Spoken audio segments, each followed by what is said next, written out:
This sitting is resumed. Prior to the suspension, this Honourable Chamber was debating the second reading of the Exchange Control Amendment Bill 2020. To that we shall return. Honourable for Christchurch East Central. Thank you very much, Mr. Speaker. First, let me thank the honourable members for the contributions they made with respect to this debate, and I will not detain the chamber for too long, Mr. Speaker, on this as I wrap up the debate.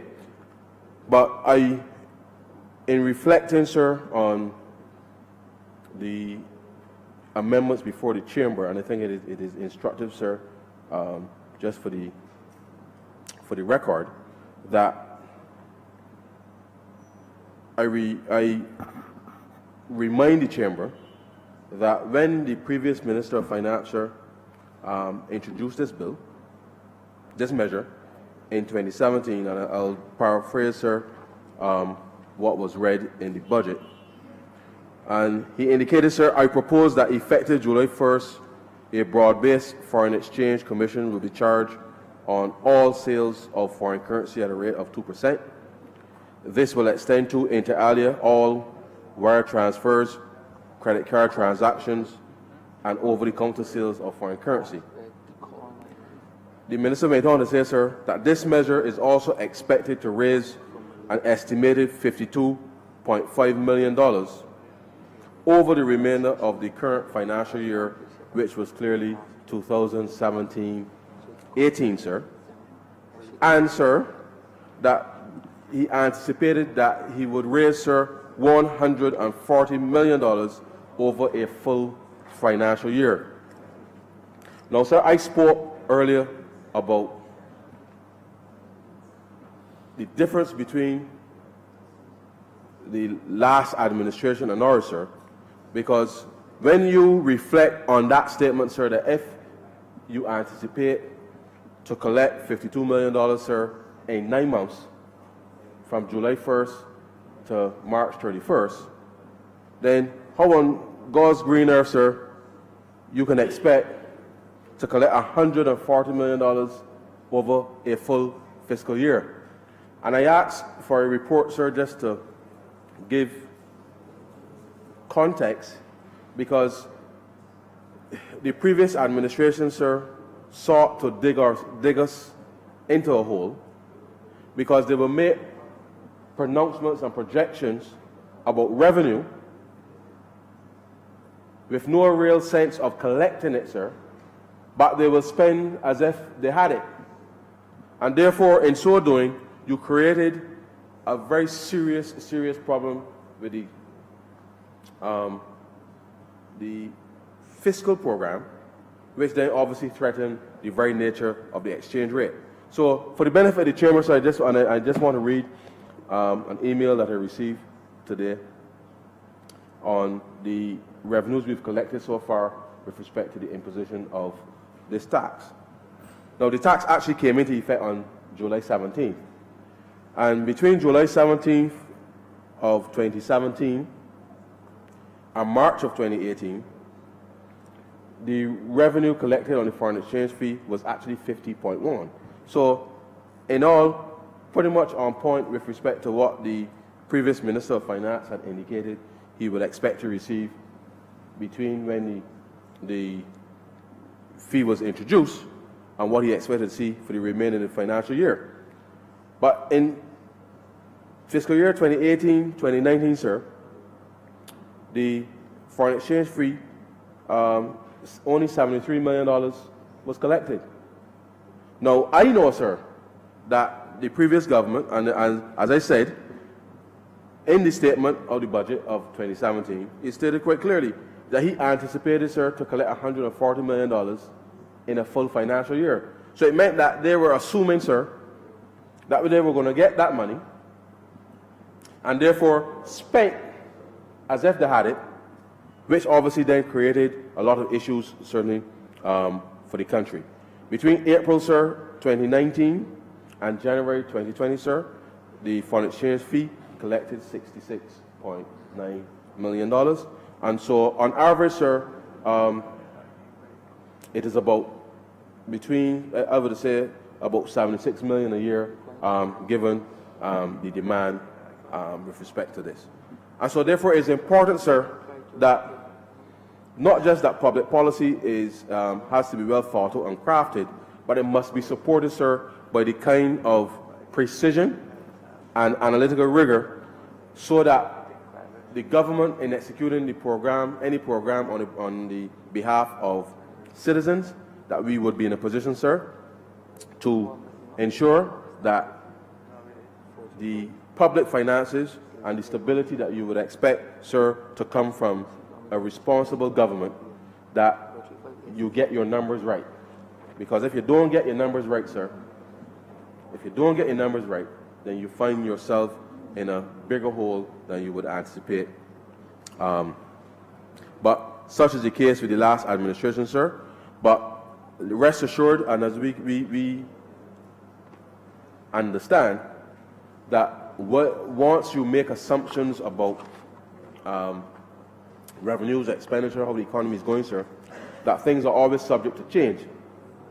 But not by that large of a margin, sir, which suggests that somewhere along the line, something went horribly wrong with respect to not just the projections, but certainly that would have led to the imposition of this fee. Now, the Honourable Leader of the Opposition seemed to suggest that this government disagreed with the imposition of it, and now we want to turn around, sir, and agree with it. During my presentation, I indicated, sir, that our circumstances right now with respect to charting the path out of this hole means that we have to consider all options.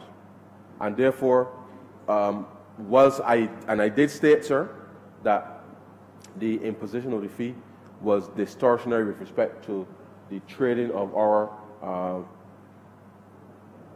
exchange rate, which is typically traded between $1.98 and $1.98 and $2.02, sir, and that this 2% now has added a wider band with respect to what one can expect to trade in the open market.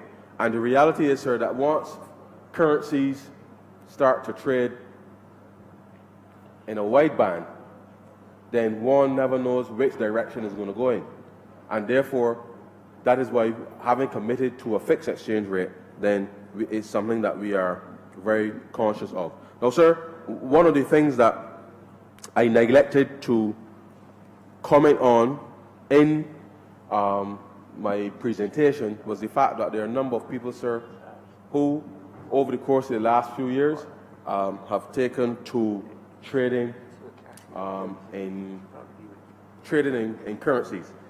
And the truth is, sir, that this is a phenomenon that comes with great risk from the perspective of having the appropriate information to be able to determine whether or not the trading that you are engaged in is actually fit for purpose.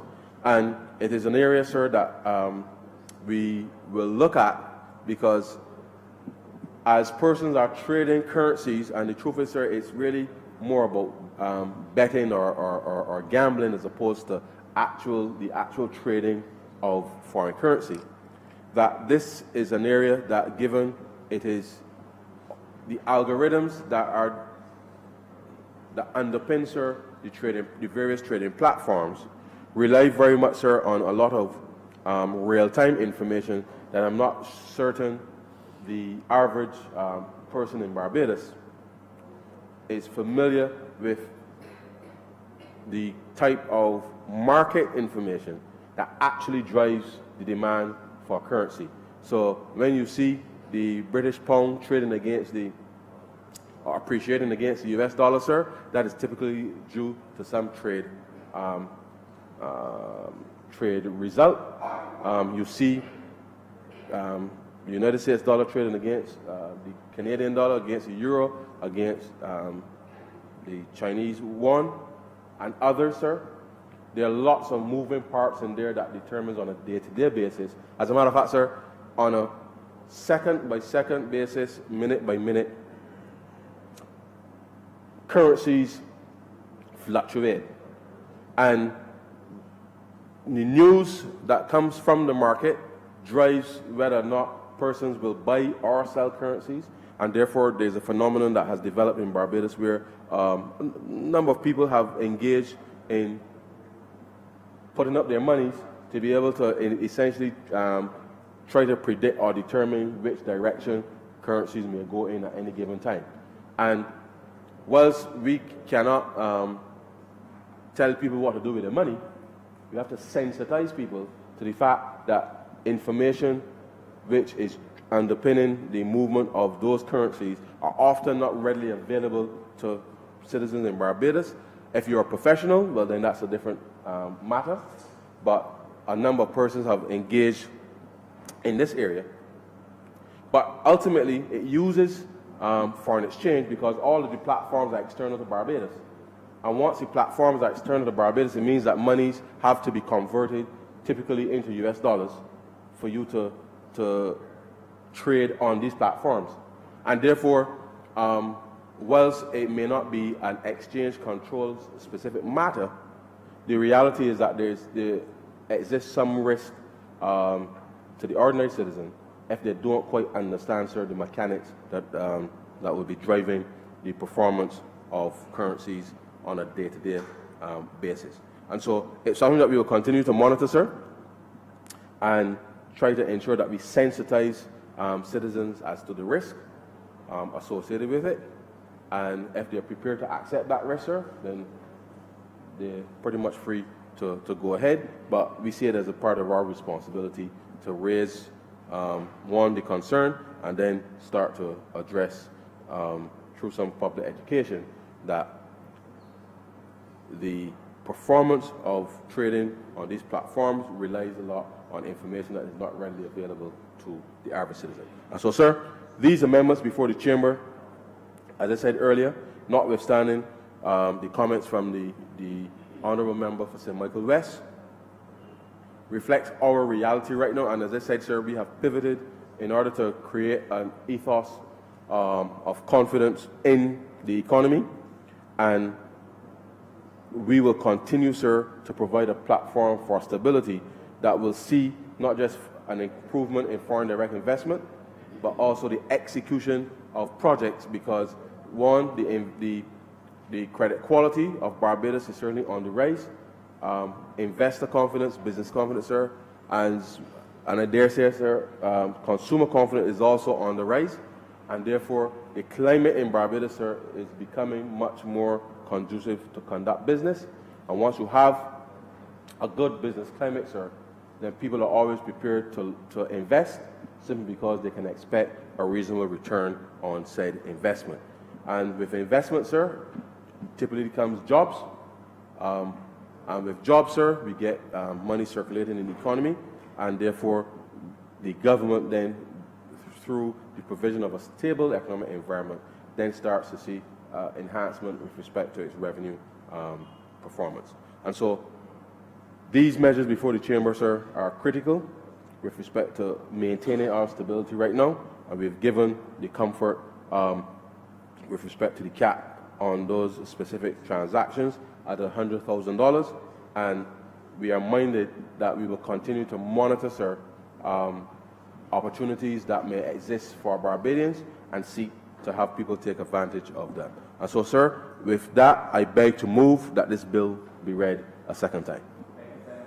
The question is that the aforementioned bill be read a second time. All those honourable members in favour, please say aye. Those against, please say no. We think the ayes have it. We do not leave the chair in the House resolve itself in committee for further consideration of this bill. Honourable member, you are a little bit on the, not the presumptuous side, but given the fact that there is no chairman, I withdraw. The honourable chairman has to elect a temporary chairman. Mr. Speaker, I beg to move that you will allow the honourable member for St. Michael West Central to be appointed as acting chairman of committees. The question is that the honourable member for St. Michael West Central be appointed temporary chairman of committees. All those honourable members in favour, please say aye. Those against, please say no. We think the ayes have it. Apologies, sir. I beg to move that you do not leave the chair and the House resolve itself in committee for further consideration of this bill. The question is that the Speaker do not leave the chair and the House resolve itself into committee for further consideration of this bill. All those honourable members in favour, please say aye. Those against, please say no. Me think the ayes have it.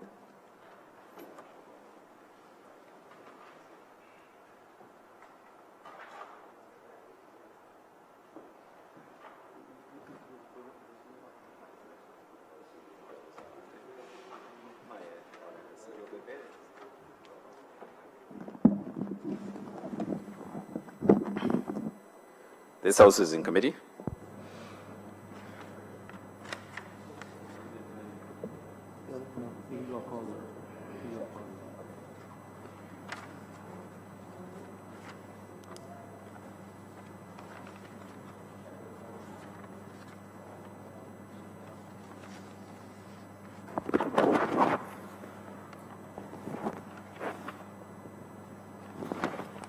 Clause 1.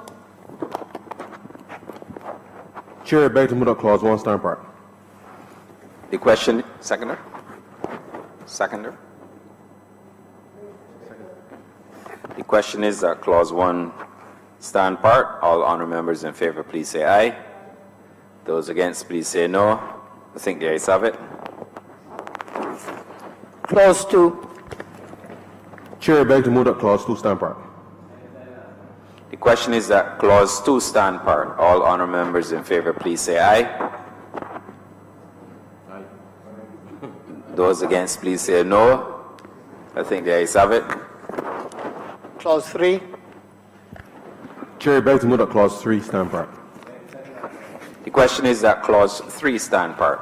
All honourable members in favour, please say aye. Aye. Those against, please say no. I think the ayes have it. Clause 4. Chair, I beg to move that clause 4 stand part. The question is that clause 4 stand part. All honourable members in favour, please say aye. Those against, please say no. I think the ayes have it. Clause 5. Chair, I beg to move that clause 5 stand part. The question is that clause 5 stand part. All honourable members in favour, please say aye. Those against, please say no. I think the ayes have it. Clause 6. Chair, I beg to move that clause 6 stand part. The question is that clause 6 stand part. All honourable members in favour, please say aye. Those against, please say no. I think the ayes have it. Clause 7. Chair, I beg to move that clause 7 stand part. The question is that clause 7 stand part. All honourable members in favour, please say aye. Those against, please say no. I think the ayes have it. Clause 8. Chair, I beg to move that clause 8 stand part. The question is that clause 8 stand part. All honourable members in favour, please say aye. Those against, please say no. I think the ayes have it. The first schedule. Chair, I beg to move that the first schedule be the first schedule to the bill. The question is that the first schedule be the schedule to the bill. All honourable members in favour, please say aye. Those against, please say no. I think the ayes have it. The second schedule. Chair, I beg to move that the second schedule be the second schedule to the bill. The question is that the second schedule be the schedule to the bill. All honourable members in favour, please say aye. Those against, please say no. I think the ayes have it. Report. Chair, I beg to move that you report to His Honour the Speaker the passing of one bill in committee.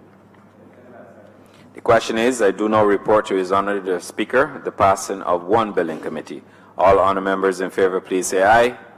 Those against, please say no. I think the ayes have it.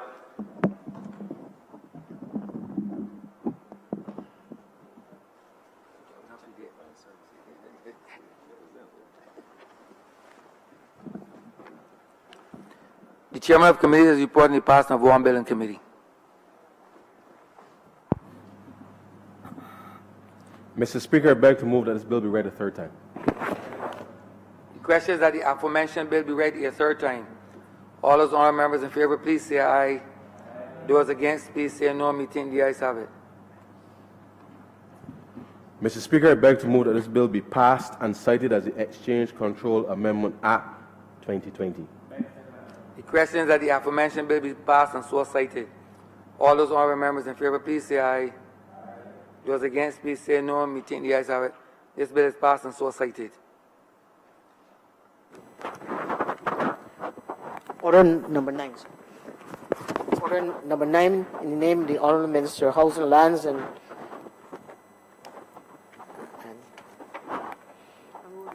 Rural Development, to move the passing of a resolution to approve A, the change of the public purpose of the compulsory acquisition under the Land Acquisition Act, Chapter 228, of a parcel of land, the property of the Crown, situated at Maxwell in the parish of Christchurch, dated December 28, 2001, from that of the provision of beach access and public parking facilities to that of tourism development and public parking, and B, the lease in accordance with Section 5 of the Crown Lands Vesting and Disposal Act, Chapter 225, to Mahogany Park, Inc., of the said parcel of land for the public purpose of tourism development and public parking.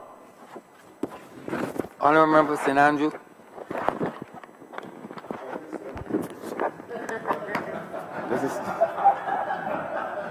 Mr. Speaker, I'm elevating you. Mr. Speaker, this is an acquisition which dates back to 2001. Originally, there were 2 parcels of land which were acquired. One parcel was acquired for a beach access, and the other part was acquired for public parking facilities. At the time when this parcel of land was acquired, there was a building located. There was a building located on the property, and it was felt at the time that the building could have been utilized by the National Conservation Commission. What happened is that the National Conservation Commission, after the acquisition, did not do anything to reveal any interest in the particular building, despite the requests from the Ministry of Housing. The building remained in a dilapidated state for a considerable length of time. As a result, the Ministry of Health was called in, and they issued notices under the Health Services Regulations 1969, declaring the building as derelict, and they were in the process of demolishing this building when, out of the blue, an unsolicited proposal was received by an individual in the area to expressing an interest in the property to be used as a bed and breakfast facility. The proposal by that individual also included parking, shore facilities that would be accessible to members of the public, making the use of the adjacent beach and beach access. The request presented an opportunity to have public parking facilities. It also appeared to be a means of extracting the economic value from the property rather than letting the value be lost to demolition. As a result, the Ministry of Housing requested a stay and contacted the General Manager of the National Conservation Commission once again. They themselves indicated that they had no objection to the proposal. On the 9th of May 2019, the Cabinet, after looking at the proposal by the individual, decided on a lease to the individual for 25 years with an option to renew for a further 25 years. The company Mahogany Park Incorporated is the company which was incorporated by that particular individual, and it is in that name that the lease will be done. Mr. Speaker, this property is only one of a number of properties throughout the length and breadth of Barbados that have been that are in a state of dilapidation. We refer to the private properties as derelict, but we don't use that term with respect to government properties. And this government is in the process of having requests for proposals for most, if not all, of these properties. There are a few of them that are fairly well known. Persons traveling in certain areas where these properties are located wonder sometimes what government is supposed to be doing to these properties, seeing that we have been more or less expressing some concern at the failure of landowners throughout the length and breadth of Barbados to repair derelict buildings. I think that government also has a responsibility, and we have not set a good example. I think of the property in Pine Gardens, Leland. This is one that is the Alzheimer's Association has expressed an interest in, where we have not been able to, or where the exception to our asking for the request for proposals would be in situations where charitable organizations are interested and there is a suitable proposal. But Dalmany is also another one. This is nearest St. Winifred School. That school had expressed an interest in that particular location for additional conference facilities, and that offer is still open, subject, of course, to town planning permission. Glendale is another one. We have allowed that area to go into a state of disrepair, and as a matter of fact, as I speak, there are some squatters in the particular area. I must say, unfortunately, that the police have not given the ministry the relevant cooperation in this regard, since there are a number of vehicles which have been seized as evidence. There are over 300 vehicles, and there have been a number of break-ins on that site. The security is extremely poor, and we're hoping that we, with an RFP or with a similar interest as in this property, we would be able to do something with respect to that property. St. Bartholomew's New School, the National Union of Public Workers, they had also submitted a proposal to the Ministry of Housing, which they have not detailed, to utilize that spot as a bed and breakfast facility. The Hope Plantation, there are 2 plantation houses on that particular area which have gone derelict. The old Barbados Water Authority building is another one. We have allocated that to the Ministry of Transport and Works to be utilized as a drainage department and for the building standards section. It is hoped that now that we have decided to put the deforestation in that particular area, we will see some movement in that direction. There are also a number of properties, Mr. Speaker, especially those properties near the coast that the government owns. I know that there has been an expression of interest by a number of persons with respect to these properties, especially the trust of this government, to improve the tourism facilities in and around Bridgetown. We have acquired private properties, as you very well know, in this regard. But I must say, though, that government still has to be very careful with respect to the ownership or the expression of interest in some of these properties near the coast. Quite recently, you would have noticed, or rather, there was certain information in the newspapers with respect to a developer who had expressed an interest in one of these properties, and no one expected that having the Barbados Tourism Inc., in whose name the property was vested, no one expected that on a sale to this particular developer that he would try to stop people in the area from utilizing the beach facilities in that particular area.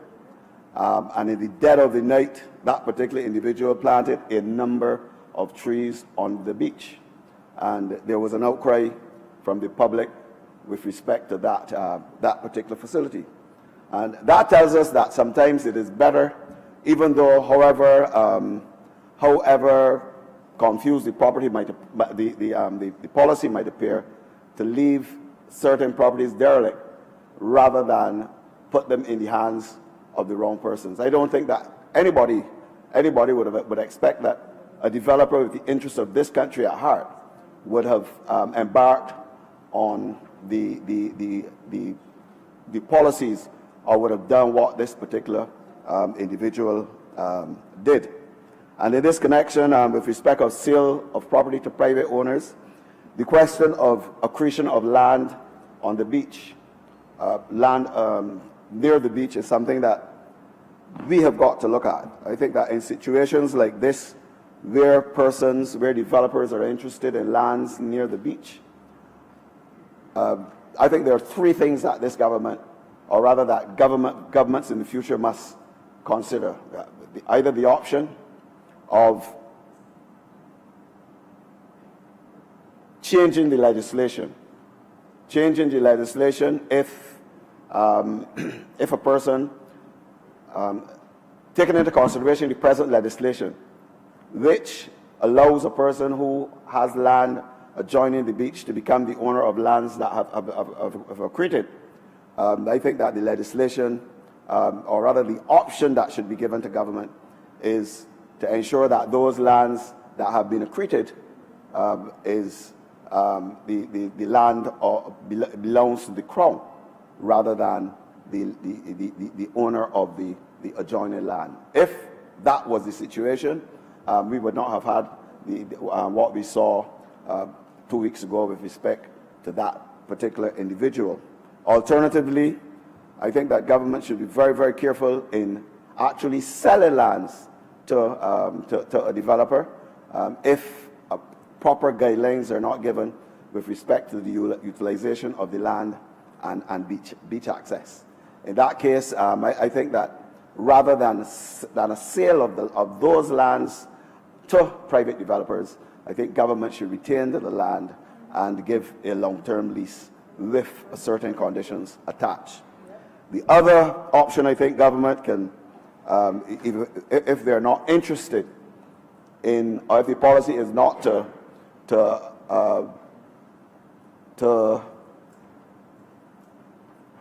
maintain to keep the land as such, government should apportion that part of the land, subdivide that part of the land near the foreshore, and keep that land so that as owner of the land, government would be able to have the land accreted, be invested in it. But these are very, very serious things, especially at this particular time in the development of this country. In 2020, nobody expects that any government would want to be sympathetic to any developer who wants to create a private beach. This lease to this individual is, or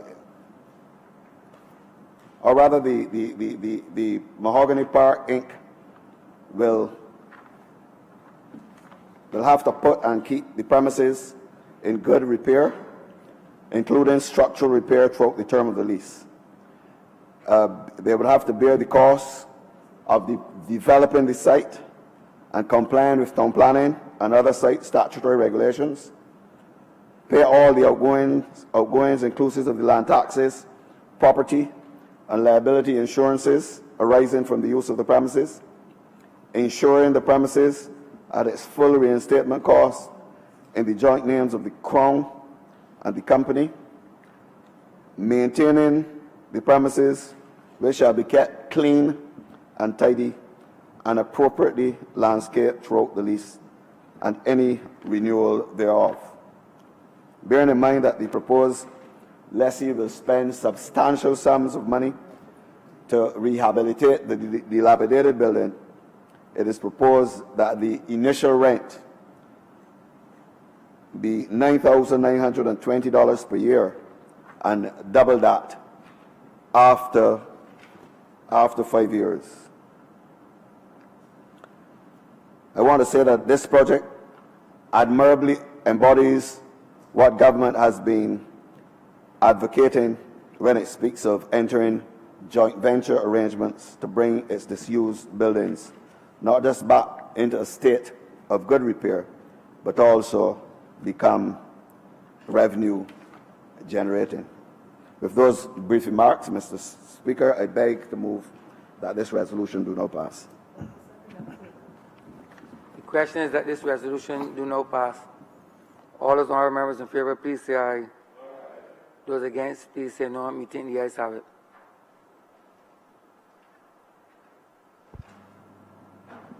Speaker, I would just like to add a few words and to express a number of concerns, both personal concerns. Honourable members, the mic is out. Okay, So and the mic is east. Continue. other personal concerns as well as public concerns on this issue of beach lands. Sir, I fully support the words expressed by the Minister of Housing and Lands.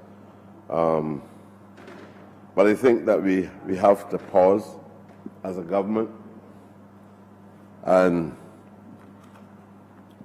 while we may have a policy in place for a number of years, I think that at times policy should be shaped by the concerns of the people. A government has a responsibility to the people who send it to Parliament. Many of the people are not in a position to represent themselves. Even if they have feelings, they don't have money. The cost of beach lands certainly exclude poor people from having any major interest in the ownership of the lands. But they obviously believe that there are certain strategic areas of land across Barbados.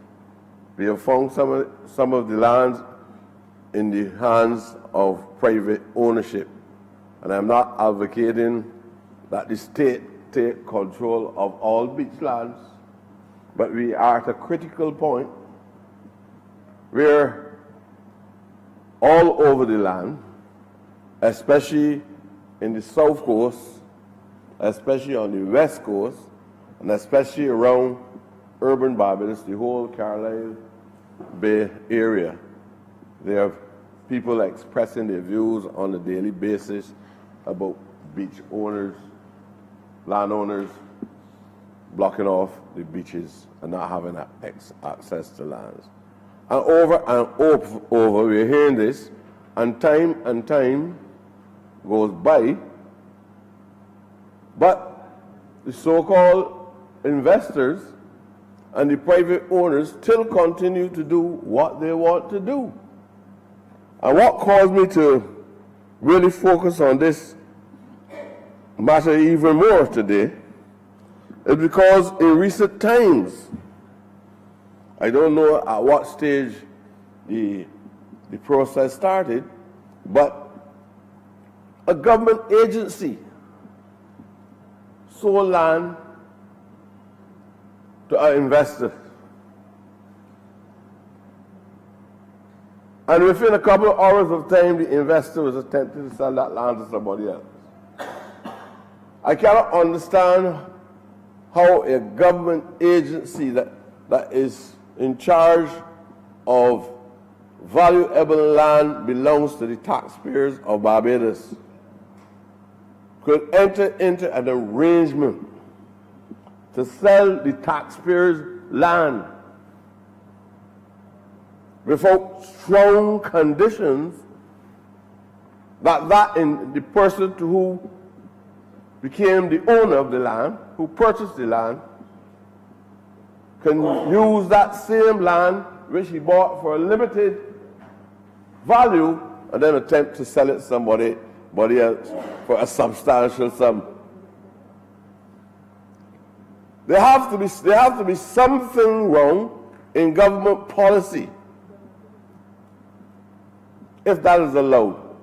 With all the different heads at all different levels, Parliament, the levels of Parliament, senior administrative staff across the public service, institutions related to the state, having individuals with authority, something has to be wrong. If a person can easily purchase something from the state, taxpayers' property, and make a massive profit out of that land within a short period of time. So I'm saying that there's a need to pause and to think. If it is not the intention of the state to allow that to happen, then somebody, based on their own judgment, subjective judgment, was vested with the authority to do these things that certainly would not get the approval of Parliament or get the approval of the government of Barbados. And without knowing all the material facts in relation to this, I believe sometimes the truth needs to be unearthed. Because I witnessed the attitude of business people. I'm not talking about genuine business people. I witnessed the attitude of a certain type in this country, business people, who believe that government must play a secondary role to the people in this country that possess money. The case which the Honourable Minister spoke about on Browns Beach, I want to say again and again, what would make a man plant trees after midnight with artificial light from a battery, carry large trucks down to the back of Browns Beach after midnight? You don't believe that all of these people here got a reason to be suspicious of that kind of action? He knows there's no rangers, there's no police. There might be one or two individuals in here that likely to be on the beach at that time. And by morning break, you find 26 trees over 20 feet tall on the beach on Browns Beach. Well, I picked up my phone as minister and I called him. In a very nice and cordial way, I told him that I want the trees moved. In a cordial way, Minister? You actually did in a cordial, did you say? In a very cordial manner. And I know that I have certain responsibilities. And he responded. Using sane language, Minister? Sane language, Minister? Very lucid indeed, but without any color. And he discovered that some black man somewhere discovered that I was doing something that somebody ought to be suspicious about. And it gave me the assurance that within 24 hours he removed the trees. Came back in the night again and moved the trees and put them inland. And based on the information that was going around, I was hearing that some alteration was made to the arrangement of the size of the land, where another government department had decided this approach would be completely different, so he would not be allowed to lay claims to the, what you call the accretion, where the landmarks, I don't want to use the technical term that a Barbados can understand, but what we call in other words, as the sea pushes away the land, the sand, and so on, his rights fluctuate. It moves up, down, cross, under, because of the landmarks on the sea. So if at any time the sea withdraws itself from the land, his land goes back and the size increases. He has more land. But as soon as the sea comes in too far, then he has a problem. He has a problem. That also poses other problems for other government agencies. Because most of the persons who own beach lands, especially on that specific stretch, pay no attention to government agencies when they're asking for permission to put chairs across the beaches. Ordinary people who have access to commercial activities on the beach, they have to go to NCC and ask for permission for 25 chairs, 10 chairs. I think NCC has a maximum about 25 chairs. So they block the entire beach area, create problems because they are the landowners, create problems for Barbadian citizens, create problems for lifeguards. Come out and indicate sometimes to people who would like to rent a jet ski that if you're coming to my property to socialize, then you have to also rent the jet skis from me. And pushing small businessmen off the same lands. So it's not just of the purchase of the lands, but all the other social and legal ramifications that come as a result of this type of ownership and a bad mindset. And all of that on that beach, after we try to resolve the problems on the beach, then they move now to the inner land, close to the Bay Street border, and they put up a fencing. This is a pugnacious attitude. Put up a fencing, block out the Barbadian people from using it as a car park, block out the taxi men from using it.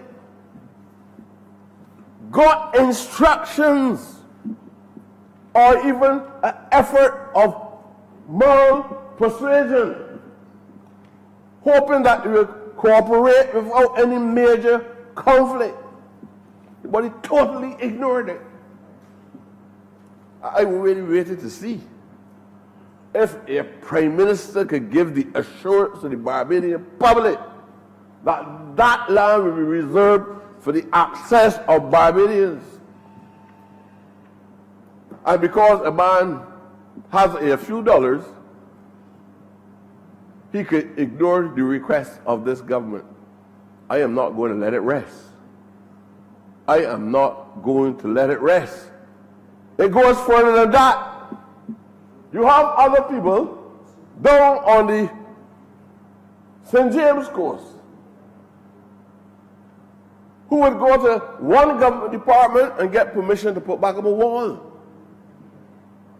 Blocks off the wall that is going south, north, in the north-southern direction, but blocks off the wall, east-west direction, and carries the borders right out into the ocean.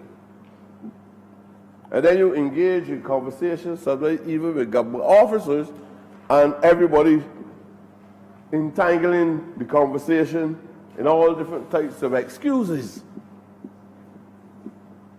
And one government department has authority for the beach. Another government department got another, and a lot of overlapping responsibilities. There's no proper consultation. And when these businessmen who probably know the law better than the lawyers or the judges in Barbados, they begin then to manipulate the overlapping the legal responsibilities and do what they like. Sir, I believe that we have a responsibility to our people. I know that we are in charge. We don't have to abuse power, but people didn't give us 30 seats to do the same as other people. And you get suspicious on the way how other people got entangled in these things. But we are at a stage now where we have to make major decisions. And as much as I am a supporter and I understand why we must have people investing in Barbados, I still believe that we have a responsibility, far more than an equal responsibility, to be able to protect the interests of ordinary people in Barbados. We should be allowed to be able to go on that beach, Browns Beach, easily, the one in St. James, without any problems. There must be land space. I'm not advocating for any kind of legislation that takes away property, because you have people who are going to distort the argument regardless how you put it. But at least we need to have strategic areas across Barbados owned by the state, giving no authority to no government agency to sell it. And in fact, my view, especially as a result of the situation that we're in, is that if we are going to give any land, don't give anybody an absolute possession of the land. Leasehold arrangements over a long-term basis.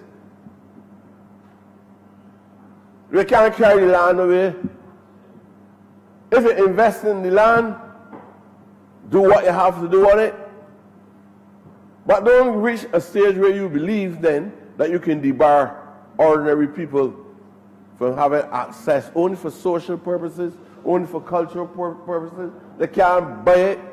They can't establish they shouldn't establish any commercial business on your land without having permission from you. But it makes government look silly and simple. If a specific type of person can continue to do that. Now, the other thing I want to say, naked women and men on the beaches across Barbados.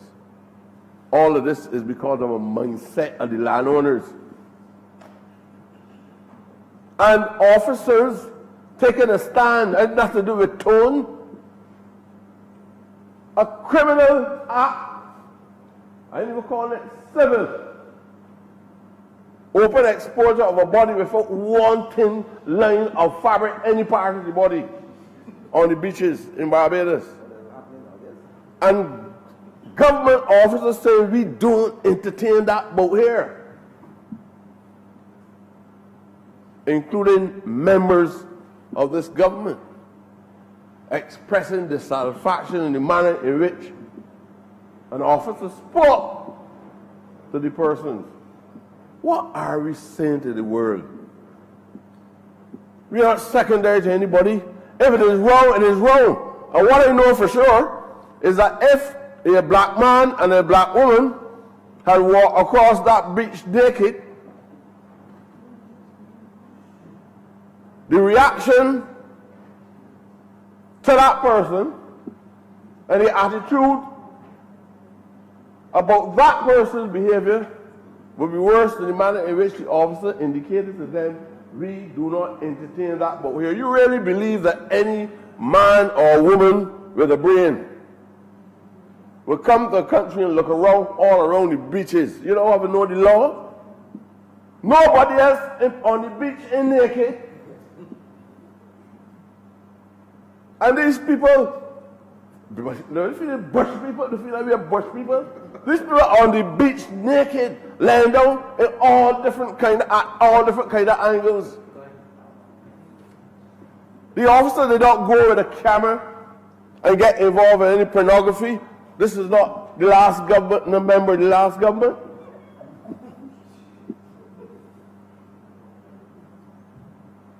They took pictures to give evidence, irrefutable evidence, as long as the picture is distorted, irrefutable evidence that there were people naked on the beaches.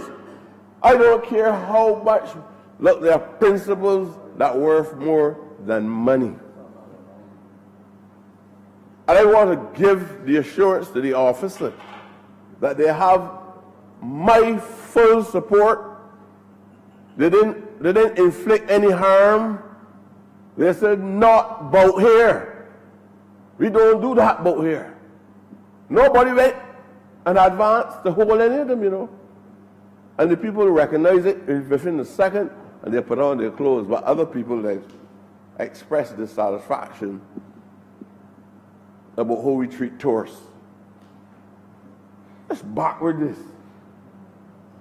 This nigger mentality.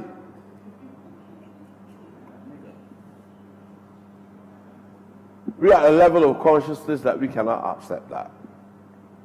So I believe that we have to protect the interests of our people, protect the beach lands for the people of Barbados. If you don't do it, you will get a reaction. No government is in office for life, even if you're studying your own subjective interest in your institution. You're not here for life. But everything that small people do, you don't have to indict them for doing it. So, I strongly believe that we need to have some stronger legislation on our beaches. I feel that the rangers on the beaches must not be people walking around on beaches like cosmetics, moving around, but don't have any real meaning. Rangers must be given power. The kind of abuse that is going on the beaches, the kind of things that some of the people are doing on the beaches, then ignore rangers. They ignore rangers altogether. What is the purpose of a ranger? I've never heard about a ranger arresting anybody yet. Never heard. So what's the purpose of it? People ignore the NCC. Don't put chairs there and say, this is my land. Yet the NCC has legislation to regulate and to say to business people, if you want to put chairs on the beaches, you must apply to the NCC for a license to do it. I think that we need to put a number of mechanisms in place, legal mechanisms, proper monitoring on the beaches of Barbados. I don't think we should just sell the land the way in which we are doing it. And I believe that if we can do that, it would not hamper us. It would not be any inhibition in relation to attracting investors, because everybody is not made up the same way. And I would prefer to have investors that respect the law, respect our people, recognize when they come here in a safe environment. We are willing to respond to them in a favorable way, but not to see us as second-class world citizens. I'm just asking my government. I know that we have inherited some of the problems. I believe that the sale of the property that we made mention to at Bronx Beach, that sale, the initial part of that sale started even before this government came into office. and because you was locked into an agreement, you had to honor it. But not probably, I don't know what has happened, because what I'm saying to you, sir, is that it is strange that you can enter into these arrangements and then immediately after you actually see the real intention of the purchase of the property. To the extent where information was revealed that a request for large rents and for 1/3 of the property, you almost get back half of what you invested in purchasing the lots that you purchased on the land space there. And if we are in possession of that kind of information, if we did not stop it before, and if you're now making an effort to correct that wrong, whatever means of resolving the problem at this stage, we need to do it. But we need to make sure that this kind of behavior do not continue. And I want to give the minister, I felt I had to say something on this. I know there are many other persons that have their views on it outside, and they asked me on more than one occasion, how come these things are happening in Barbados and your government is not saying anything? I was extremely happy in recent times to hear the Honourable Prime Minister say this is this government's position and it can't happen but here. But I am a little annoyed because every time I drive down Bay Street and to see that man left the fencing up for considerable time, and now he took down that fencing and he put up a chain around the same land space. Who he think he is? The government has to be serious. We're not talking all the time, and these people doing what they like. Right, Gabby? But there are many people who are concerned about this, and I hope, sir, that as a result of expressing my views on how I feel about it as well, that at least some other persons will take what I've said into consideration, and let us do everything that we can as a government to make sure this kind of behavior does not continue. Thank you very much.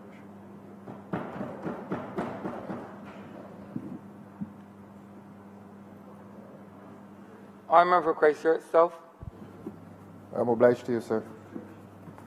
You say Christchurch? Yes. Your Honor,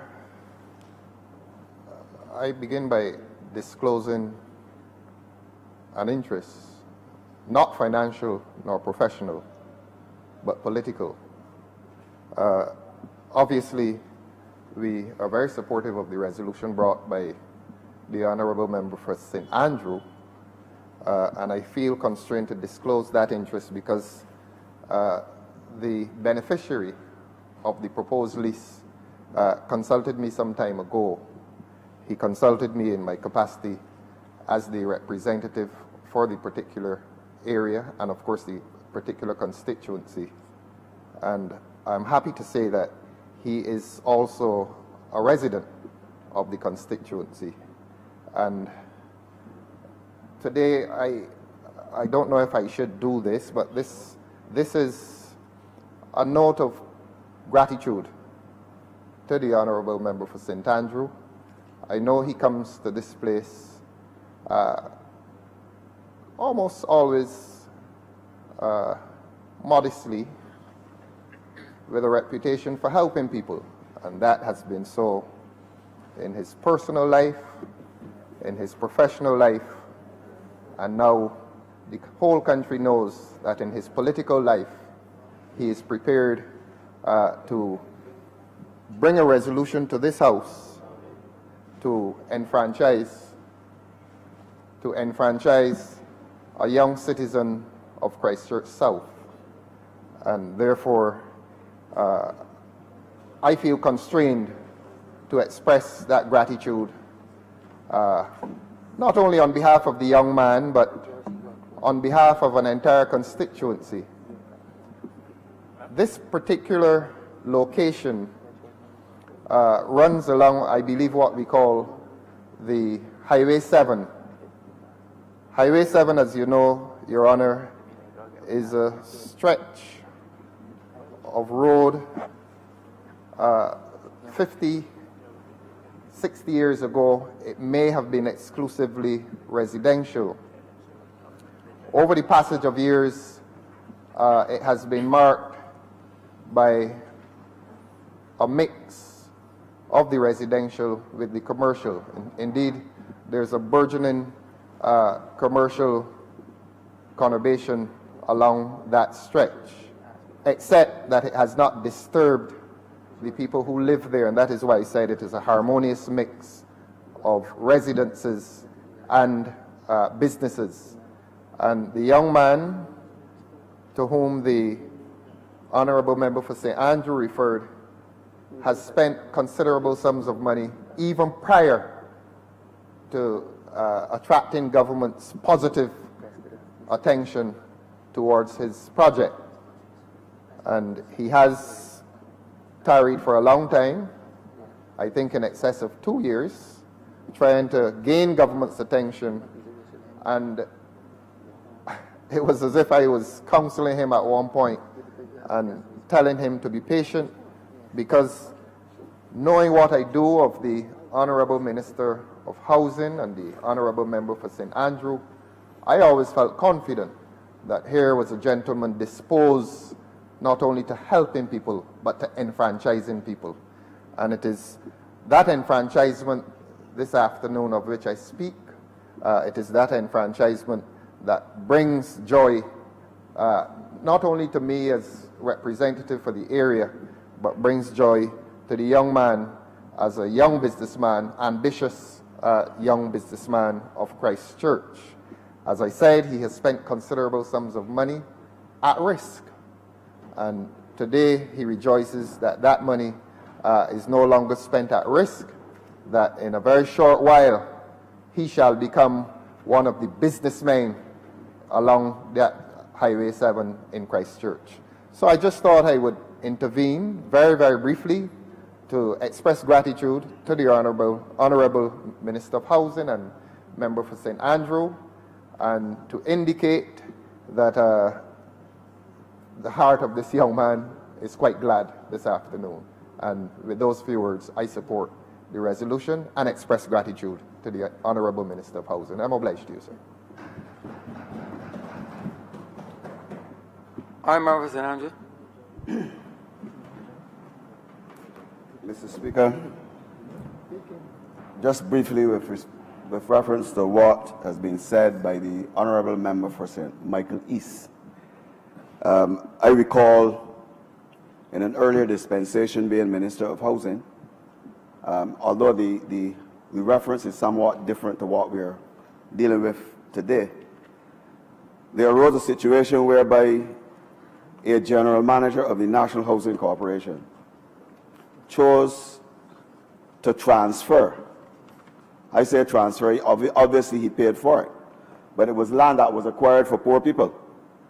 And that land, for some reason or other, a previous administration, not the administration that I represent, allowed him to own something like 3 acres in a development where people were living on lots 2,400 square feet.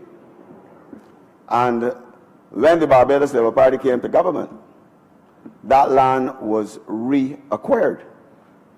So I just say that to say this, that if this government is of the opinion that an acquisition, or rather a sale, to a particular individual or to a company is not in the interests of the people of Barbados, simply because of what has transpired since that land was transferred, well then government has the option of reacquiring that land.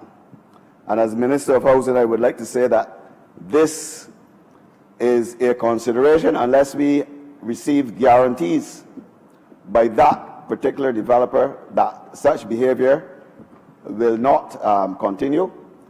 I will certainly propose to my colleagues that that particular area be acquired at whatever cost.